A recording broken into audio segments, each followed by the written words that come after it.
These bullies have gone to every length to make the weak girl's life a living hell. The poor girl knelt helplessly on the cold concrete as her classmates surrounded her with cruel smiles. They cracked raw eggs over her head, watching the yolk drip down her trembling face before tearing open bags of flour and dumping the contents all over her.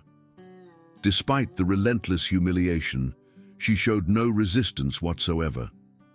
This only emboldened the bullies further as they poured sticky fish sauce over her, transforming her into what they mockingly called their human birthday cake to celebrate their ringleader's special day.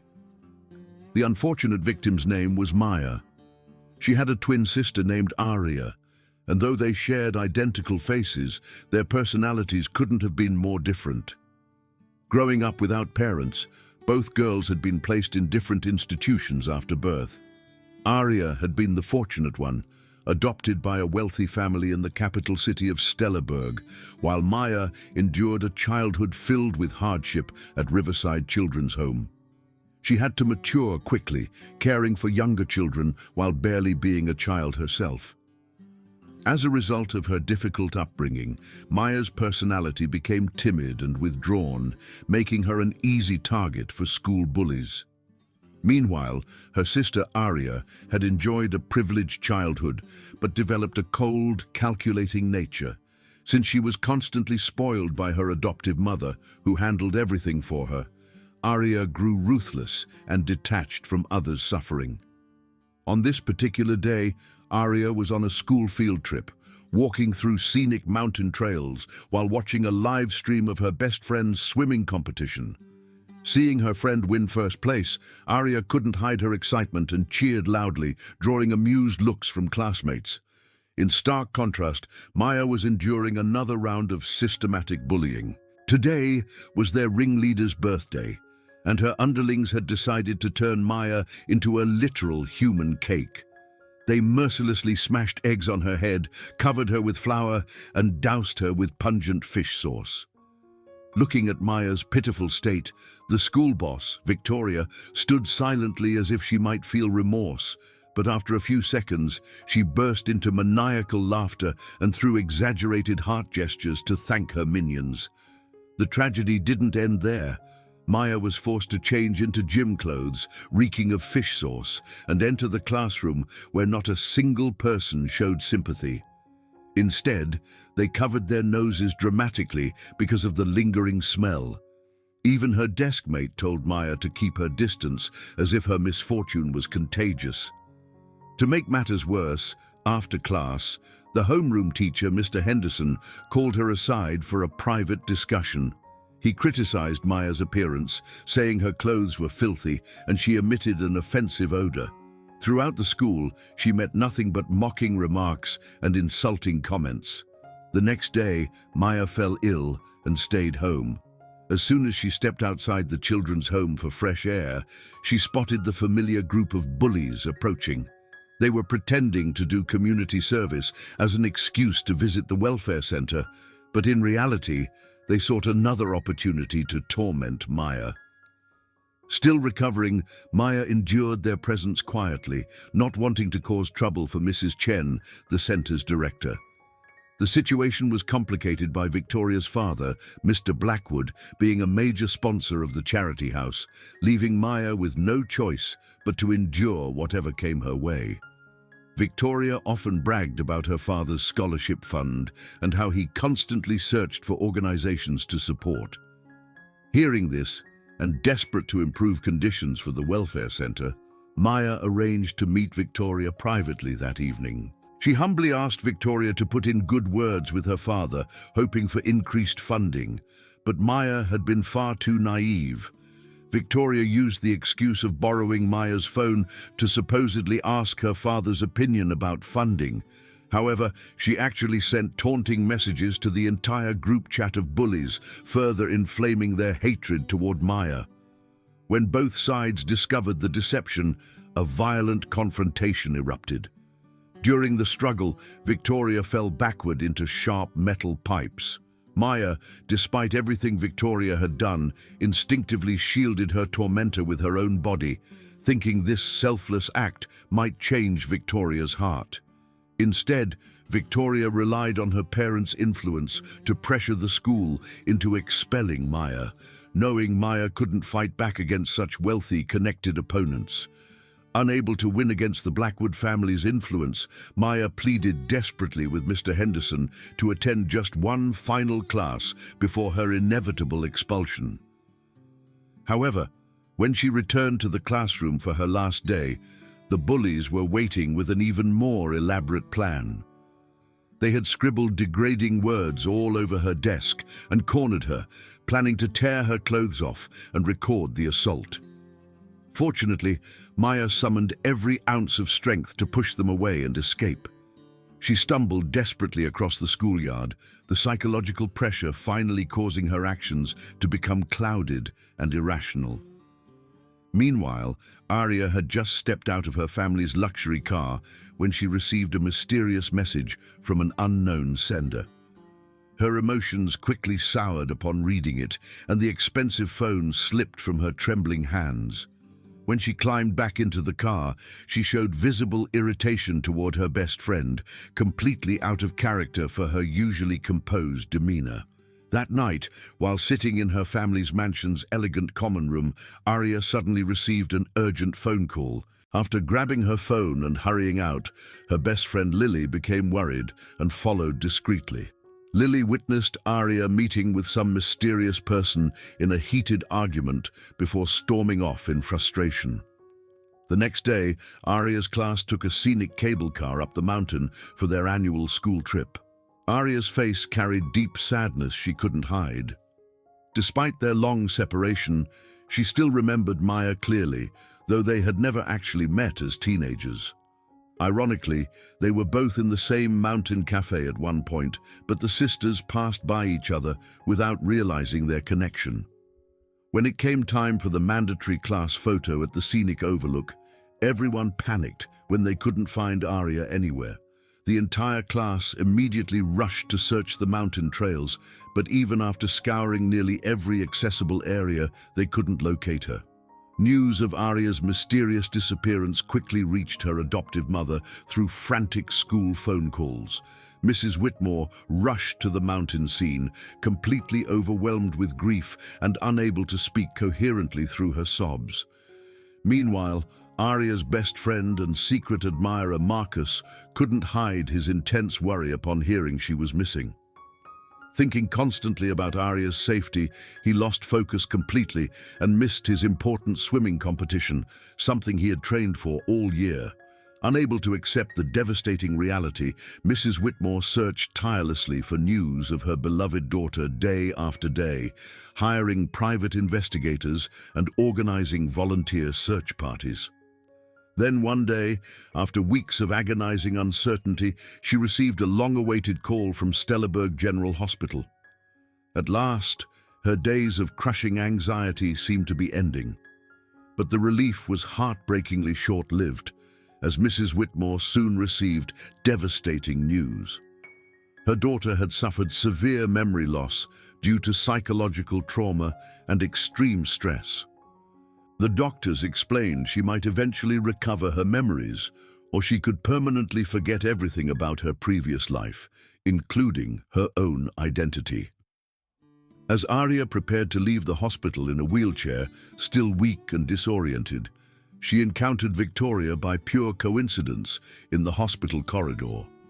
Mistaking Arya for Maya due to their identical appearance, Victoria immediately started her usual bullying routine, not realizing her mistake. Mrs. Whitmore appeared just in time to pull Victoria away from her confused daughter. Only then did Victoria realize she had mistaken the person completely. She quickly mumbled an embarrassed apology and ran off down the hospital hallway in obvious humiliation. At the same time, Marcus still didn't know that Arya had been found safe. He sat alone in his empty house, staring at old photographs and recalling that emotional evening years ago when he had made a solemn promise. To fulfill that childhood promise of winning a national gold medal and presenting it to Arya as a symbol of his devotion, he had trained relentlessly for years. He rushed to her hospital bedside as soon as he received his medal, But contrary to Marcus's heartfelt expectations, Arya treated him with complete cold indifference. She claimed she didn't remember him at all and didn't care about any promises from their shared past. Those cruel words deeply wounded Marcus's loyal heart. Suddenly, he noticed a fresh scar on Arya's neck that hadn't been there before her disappearance.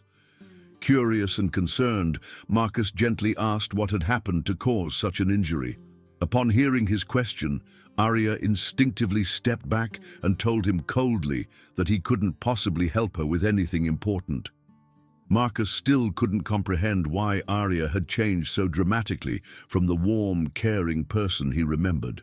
After receiving wonderful news that Arya had returned safely, Marcus hurriedly rushed to the hospital location. However, Arya, having lost all her precious memories, couldn't recognize him at all when they stood together in the same elevator. It was as if they were complete strangers who had never shared years of friendship. Marcus painfully recalled the exact words Arya had spoken that night before her disappearance. Initially thinking she was just teasing him playfully as she often did, he had run over and hugged her tightly with relief. But after learning the shocking truth about her memory loss, Marcus was absolutely devastated to discover she had forgotten their entire relationship.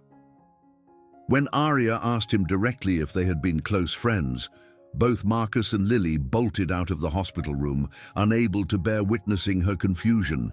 Mrs. Whitmore desperately wanted her daughter to regain her lost memories as quickly as possible, so she brought Arya back to their family home. Together, they spent hours looking through old photo albums, trying to trigger some recognition. Arya wondered aloud why there were no pictures of her as a young child in any of the family albums. Her mother then gently explained that Arya had been found abandoned in a potato field at age 5, with no memory of her life before that traumatic discovery. Before Arya could process this shocking revelation further, her mother insisted she needed to return to school immediately to resume her normal routine. At school, Arya met a friendly girl from the hospital who had also been recovering from an accident. The entire class was absolutely astonished to see the dramatic change in their former classmate. The old Arya had been so tough, rebellious, and intimidating, but now she appeared as timid as a frightened mouse. Previously, she had never bothered greeting anyone politely, but her complete transformation left everyone in shock. Seeing that she had lost her memory, some of Arya's well-meaning classmates tried to help her recover by taking her to a popular karaoke session. However, since none had brought enough money to pay for the private room, the entire group ended up being escorted to the local police station. Too scared and embarrassed to call their parents for help, they had no choice but to contact their homeroom teacher, Mr. Peterson, to rescue them. However, the teacher's modest salary wasn't nearly enough to cover the expensive bill, and when he saw the total amount owed, Mr. Peterson was utterly stunned. He desperately asked the karaoke owner if he could pay part immediately and arrange monthly installments for the rest. While waiting for the late-night bus to take them home, Arya was delighted to discover she had someone heading in the same direction as her house. But their relationship wasn't nearly as friendly as she optimistically thought. Before she had lost her memory, their connection had been quite complicated and often antagonistic. The next morning, without needing any alarm clock, Arya naturally woke up on her own at exactly 5 o'clock. Seeing it was still early and feeling unusually energetic, she decided to take her bicycle out for some morning exercise around the neighborhood. Unexpectedly, she ran into Marcus at the front gate, who was also heading out for his daily workout routine. So the two ended up exercising together, creating an awkward but pleasant morning routine. When she arrived at school later, Arya tried repeatedly to open her personal locker, but after more than 200 frustrated attempts, she still couldn't remember the correct combination and gave up in complete frustration. Suddenly, Arya realized that her new friend, who had gone singing with her the previous night, hadn't been attending school for several consecutive days. Before she could even sit down at her desk to start the day, that same friend walked nervously into the classroom, alongside Mr. Peterson. The teacher asked Aria directly to unlock her locker so they could investigate some missing items. When she explained honestly that she couldn't remember the password due to her amnesia, the teacher instructed the class president to bring a heavy hammer from the maintenance closet. But Aria's friend, a boy named Jake, quickly grabbed a metal chair and smashed the locker door open with surprising force. When the dented door finally swung open, all that was visible inside was a single mysterious box containing what appeared to be an extremely expensive diamond necklace. A girl named Sarah immediately spoke up, claiming loudly that the necklace belonged to her mother and had been stolen from their family home. Instantly, all eyes in the classroom turned toward Aria, but she genuinely couldn't remember anything about the jewelry or how it might have ended up in her possession. Mr. Peterson ordered Aria to come to the staff room immediately for a serious discussion about the theft. However, Marcus quickly grabbed her trembling hand and pulled her outside before she could be questioned further. Aria asked Marcus in confusion why she had to run away when she wanted to go back inside and clear up the misunderstanding properly. But since Aria couldn't remember anything concrete to defend herself with, Marcus didn't want her to become the subject of malicious gossip throughout the entire school.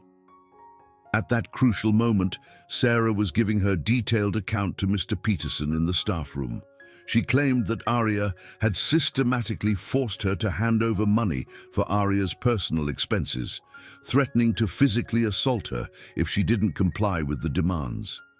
Since Sarah claimed she had no money left to give, she said she had been forced to take her mother's precious jewelry to use as collateral for Aria's spending habits.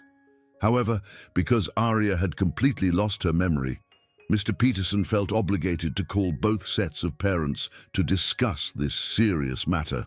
But Sarah adamantly refused to involve their families in the investigation. Meanwhile, Aria watched through the classroom window as Sarah's mother arrived at the school in obvious fury, demanding immediate answers.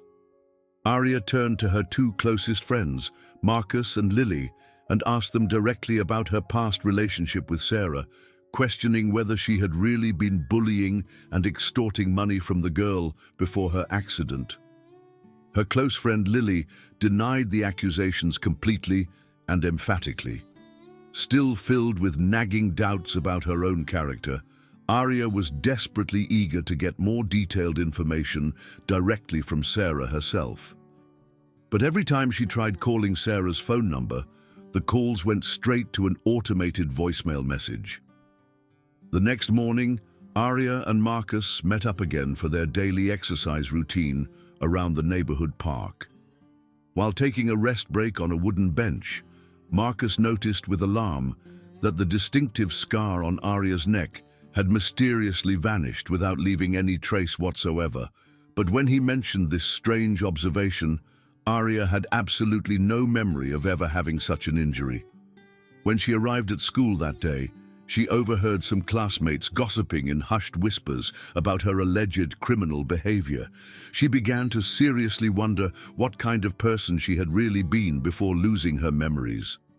Feeling utterly dejected and confused about her own identity, Aria went up to the school rooftop for some privacy and quiet reflection. There, she unexpectedly ran into Jake, who had been avoiding her since the locker incident. From their awkward conversation, she learned that he was actually the one who had broken her locker door many months ago during a previous incident. She had apparently yelled at him quite harshly at the time, and that brief confrontation was the only direct interaction they had ever shared. Meanwhile, the school administration was conducting a thorough investigation into the theft of Sarah's mother's expensive necklace. From analyzing various students' spending accounts and social media posts, they discovered that whenever their group went out together, Sarah was consistently the one paying for everyone's meals and entertainment. She occasionally even bought generous gifts for other members of their friend group. However, Aria was notably the only person who never accepted anything from Sarah's generosity and never invited Sarah to join their social activities. Because of this suspicious pattern, some observant classmates began to speculate that Arya had been systematically extorting money from Sarah and was now conveniently pretending to have lost her memory to avoid consequences. Lily, upon hearing these malicious rumors spreading through the school, immediately confronted the gossiping students and defended her friend's character. For some inexplicable reason, witnessing this scene of friendship triggered a strange, fragmented memory in Arya's confused mind, a vivid memory of someone who looked exactly like her being brutally bullied by a group of cruel students. Could it possibly be that Arya was actually Maya, the girl from the children's home? When she returned home that evening, Arya tried desperately to hide what had happened at school, but she ultimately couldn't keep the disturbing events from her worried mother. Mrs. Whitmore asked gently why her daughter hadn't confided in her about these serious problems. Arya replied honestly that since she couldn't remember her past actions, she was genuinely afraid that if she had actually committed theft, it would deeply disappoint the mother who had shown her such unconditional love. Comforted by her mother's reassuring words and unwavering support, Arya began to trust and believe that she truly hadn't bullied or stolen from Sarah. The next day at school, Lily noticed that someone had secretly placed white chrysanthemums on Arya's desk, flowers traditionally associated with death and mourning in their culture. After conducting some discreet investigation around the school, Lily discovered that Sarah was the one responsible for this ominous message. So Lily and Marcus pulled Sarah aside for a serious confrontation about her increasingly strange behavior. Lily directly asked Sarah why she had placed funeral flowers on Arya's desk and demanded to know what she had actually done to Arya's personal locker before the memory loss incident. Sarah vehemently denied any involvement in either situation, claiming complete innocence. Arya's loyal friends then asked if Sarah had deliberately lied to the teacher about them forcing her to pay for their karaoke session, something they had never actually done to her. But Sarah claimed they had consistently treated her as if she were completely invisible, dragging her along to social events solely to pay all their bills without any genuine friendship.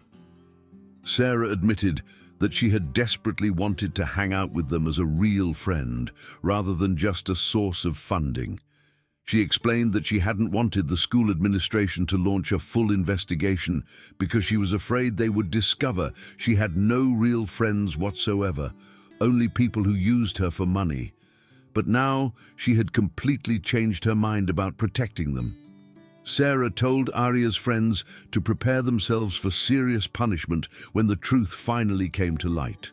That evening, Arya caught Sarah sneaking around her locker area after school hours. She voiced her growing suspicion that perhaps the two of them had somehow swapped lockers before the mountain picnic incident. Unable to maintain her lies any longer, Sarah finally confessed the truth, with tears streaming down her face. She admitted that she was intensely jealous of everything Arya possessed: her beauty, her confidence, her natural leadership abilities, and the genuine friendships she had cultivated. Sarah had wanted Arya to experience the same crushing misery and loneliness that she herself had endured for years. When something truly sad and overwhelming happens, everyone needs a safe place to process their emotions and let everything out. Arya was no different from anyone else in this basic human need. She sought out Marcus to pour her heart out about the devastating revelations and her confusion about her own identity.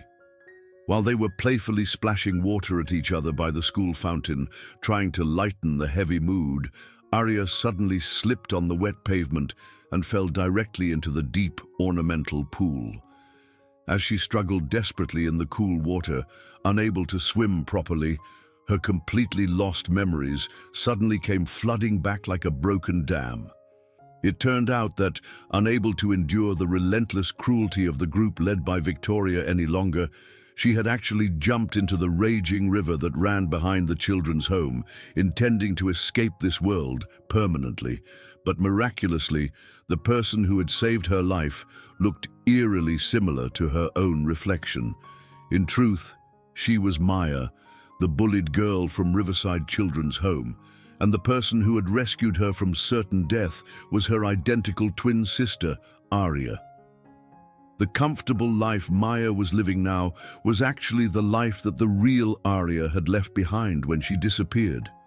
Everything Maya had experienced, the loving mother, the beautiful home, the educational opportunities, all of it rightfully belonged to her sister. Stunned by these overwhelming recovered memories, Maya stumbled home in a complete daze, unsure whether those vivid recollections were real experiences or just elaborate fantasies created by her traumatized mind.